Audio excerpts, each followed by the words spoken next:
Hey you guys, what's up? It's Comment Saturday. And today's video, I wanted to go over some of the details of the ring continue from last week's video, and also the relationship between the ring and the wooden dummy. Okay, because I got a request on YouTube where someone asked me to demonstrate some of the movements slower. Okay, because maybe I went through it a bit too quickly before, and all the echoing in that room, it didn't help anything either. Okay. All right, so we'll start by saying that you can think of the ring as a portable wooden dummy. Okay, now the ring predates the wooden dummy.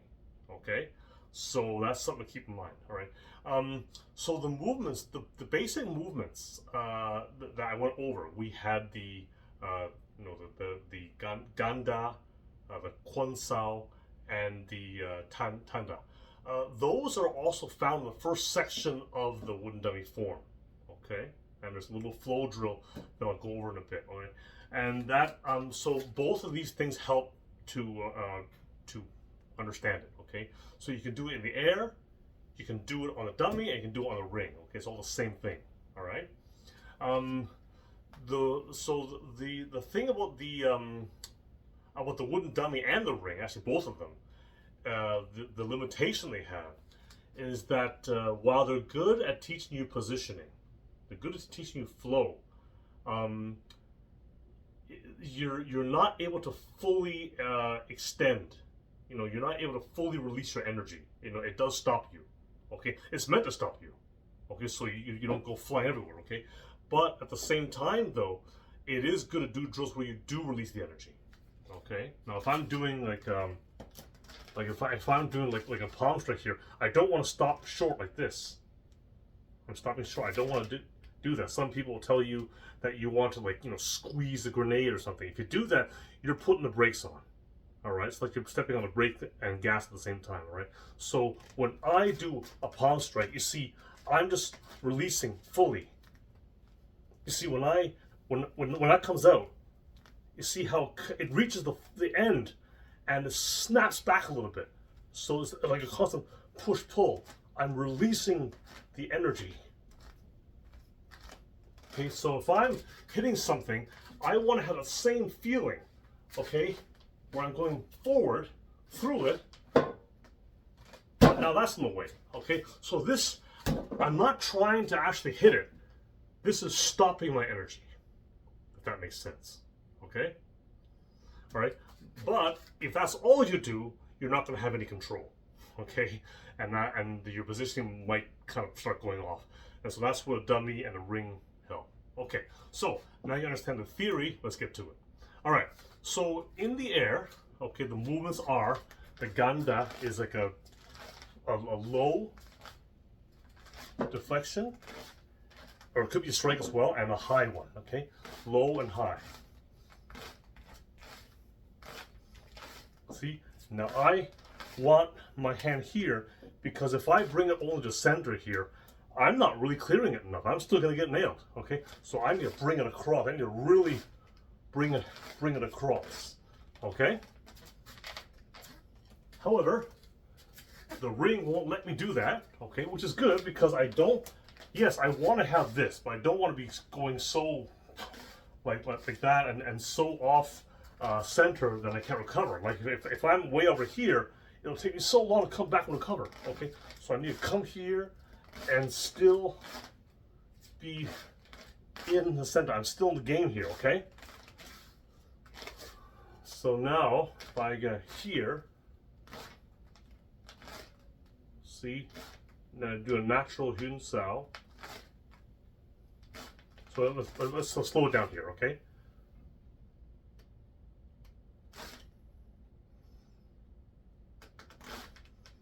Chun Sao, and now comes up to my guard hand, I Wu Sao, as I go forward.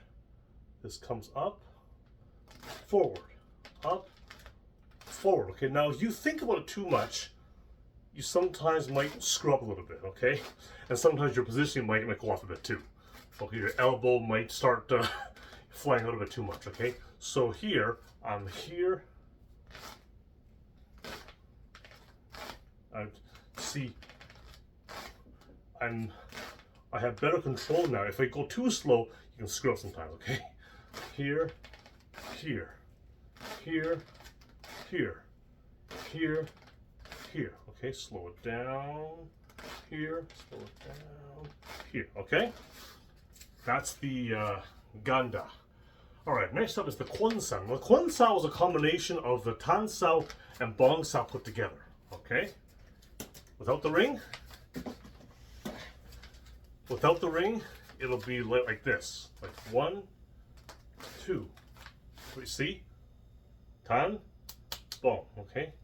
1, 2, 3, and you don't want the elbow to be higher than the shoulder. You don't want it to be like this, okay? If you do that, I mean, then you would be better off using another technique, like a Biu Sao or something like that. That would make more sense, okay? But make sure don't go like that, okay? Okay? All right. So here, here, here, here, here. Look, there is a little Hyun Sao, right? Hyun Sao. Look, slowly, slowly, slowly, slowly. Okay. So when I take my ring, 1, 2, 3, 4. See? Same deal, right? Avoid the outward energy, okay? There's gonna be some, okay? But remember, I'm trying to go forward, okay? Forward, okay? Always trying to go forward. Keep your eye on the prize, okay? And then we have the Tanda. Tanda, so 1, 2, 3, see? 4. So this is like a spreading hand, and there's a punching hand. So something's in the way, I need to wedge it open to make room for my fist, see? Or palm or whatever, okay? Wedge it open, wedge it open.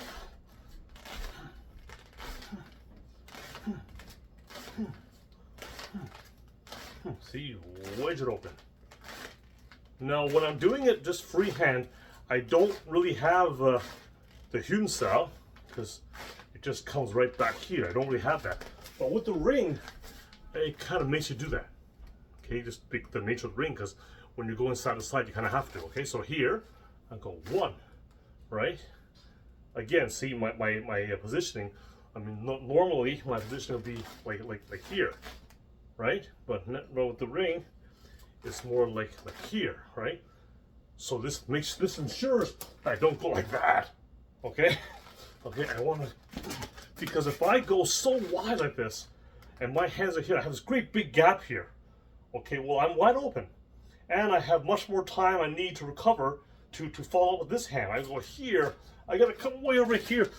That is an infinite amount of time for me to get hit. Okay. Whereas if I'm here, I'm right here. This may deflect. This wedges its way in. I follow right away. Okay, and that's the idea, right? You always have to think about recovery. All right. You don't ever want to think like a one strike kill mentality. You always have to think that the first hit may not get through. The second hit may not get through. The third hit may not get through. Okay, you might need to just keep on going. All right, so you have to keep it flowing. You have to keep it going. Okay. All right, so that's a Tanda on the ring. Okay, you can see. So once again, slow it down. Boom. There's the Hyun Sao. Slow it down. See, so all these movements with the ring, there's little Hyun Sao. The rear hand kind of has to go into your Wu Sao, your guard position. So if I do the Ganda, right? This, see, there it is. Oh, there it is. I do the Chun Sao.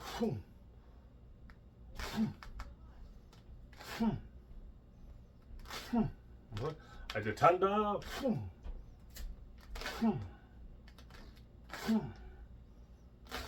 Okay. It helps to teach you the Hyun Sao, and also you learn the importance of the Wu Sao. So there's a lot of benefits to that. All right, and you can see how to do it in the air as well. Okay, now with the wooden dummy, there is a drill here from the first form. Now there are other parts to it. I'm just going to go over those 3 techniques in a kind of a flow drill.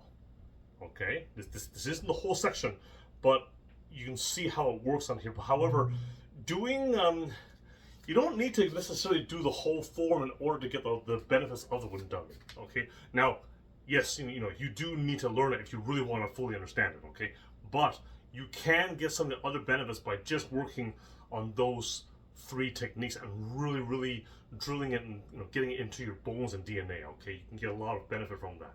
All right. So first of all, the feet. I have to angle this down a little bit. Okay. So you look at my feet here.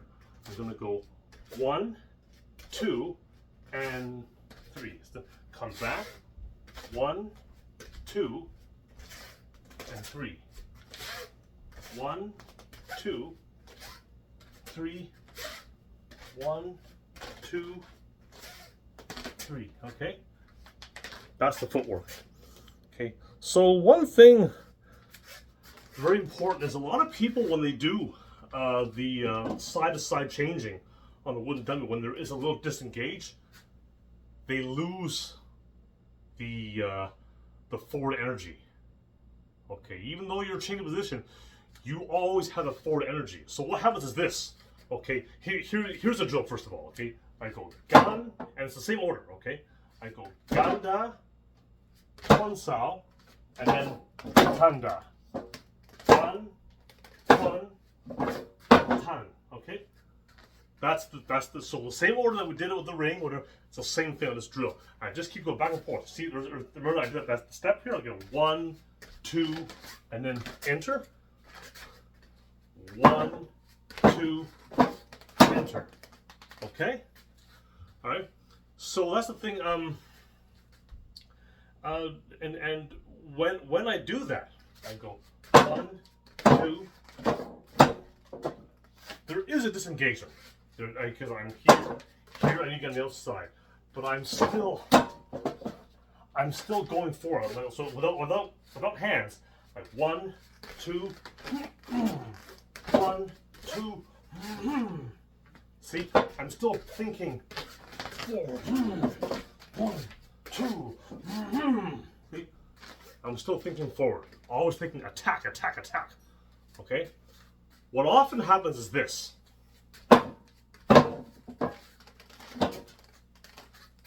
Big. Alright.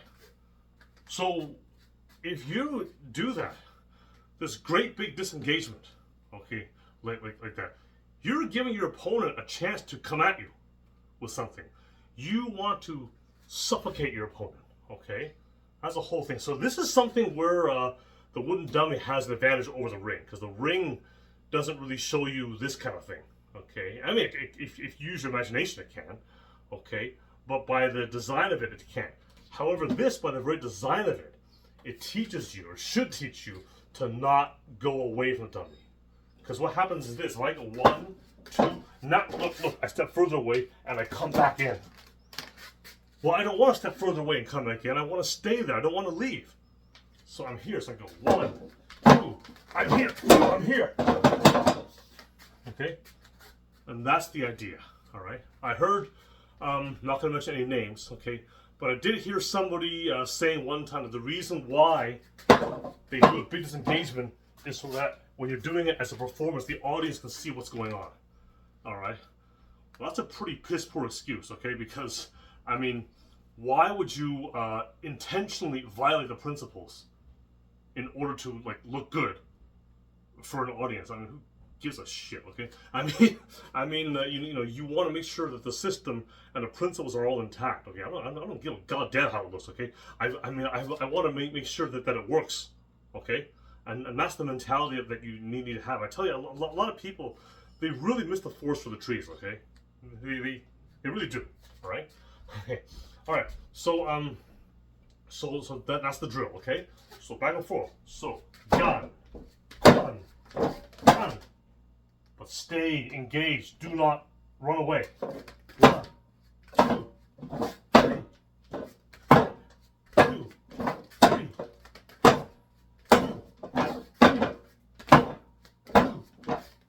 notice also, I'm not going this way. I'm not going this way. I'm going forward, forward, forward, forward, forward, forward. Okay, all right, all right. So that's the thing. We're always thinking forward. Okay, so there you go. Ganda, Tanda. Okay, in the air, on the ring, and on the wooden dummy. Okay, and so you can see how all these principles, they all start tying together. Okay, remember something. Okay, the principles of Wing Chun. This all comes back to Siu Tao, and you do the form here. You know, always thinking forward. Okay, when I you know, am in contact with someone, and suddenly that contact is lost, well, boom! I'm just going forward. I'm not asking questions. I'm not going to try and do something weird. If I'm like a water faucet. Okay, where the pressure is always going. As soon as you turn on, as soon as you open that tap, that water comes rushing out to the opponent. Okay, and that's the mentality you have to have. All right, and doing this kind of shit because you think it'll look good for an audience is pretty ridiculous. Okay, you know, you have to always remember these principles. How you train is how you fight. All right. Yes, and I know you're gonna have these keyboard warriors, and some people are gonna say, oh, that's not how you really fight. Okay, blah, blah, blah, or say, dummies don't hit back. Bags don't hit back. Shut up. Okay, it's all, these are all different training methods. Okay, and they all help to increase your awareness, help to drive these principles home. Okay, and it helps to build good habits. Okay, and that's the name of the game. All this stuff is to build good habits. All right, if you have good habits and you can keep a level head, you'll be okay. If you freak out and you have bad habits, you'll get your ass kicked. All right, so there you go. Okay, so that's how you actually that's the mentality you want to have when you're doing all this stuff. Okay, have that kind of forward, aggressive, attacking mentality. Okay, and that is Wing Chun. I was once asked by my uncle. He says, "Hey, as a Wing Chun person, well, not that Wing Chun is the only thing I do. I do other things too. But he said, as a Wing Chun person, how would you deal with an aggressive street fighter?" And I told him, I said, "You're missing the point. As a Wing Chun person, you're supposed to be the aggressive street fighter. Okay, I think you're missing the whole point here. Okay, you are supposed to be a little bit of a psychopath. Okay, all right. If something comes your way, you want to obliterate, okay, the enemy. You want to completely destroy him, all right, and cripple him, all right. And maybe people don't like hearing that, but that is what's necessary if you want to actually make this work. You have to have this kind of mindset that you want to kill the guy, essentially, okay. And that's why many people may not have the right mindset to do this, okay. So sometimes we say face the shape. Okay, well, that could mean, yes, I want to be facing on an angle. That's true. But I am also dehumanizing my opponent. It's not someone's father or someone's son or someone's daughter or whatever. Okay, it's a lump of meat. Okay, the son of beef hanging in a meat locker. Okay, and I want to chop it down. All right. So anyway, there you go. I hope this helps to clear up some of the things I went over last week without tons of echo. All right. Anyways, if you have any questions, let me know. There's going to be a link for the Centerline Boxing course, okay? And yeah, let me know, and I'll see you guys soon.